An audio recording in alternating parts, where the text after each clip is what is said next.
মালদা মোথাবাড়িতে যাদের ঘর ভাঙলো, দোকান পোড়ালো, দোকান লুট হলো, হিন্দুদের নাম জিজ্ঞেস করে মার খেলো, তাদের নামেই পুলিশ এফআইআর করেছে, তাদেরকেই অ্যারেস্ট করেছে।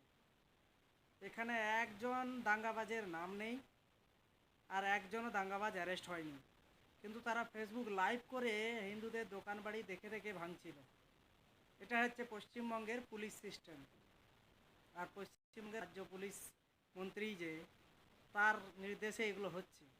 না হলে পুলিশ যারাই আক্রান্ত তাদের বিরুদ্ধেই মামলা হতো না, তারাই অ্যারেস্ট হতো না, তারাই মার খেলো, তাদের দোকানপাট গেল, আর তারাই জেলে যাচ্ছে। এটা আর আমাদের সুপ্রিম কোর্টের কি ন্যায় হয়?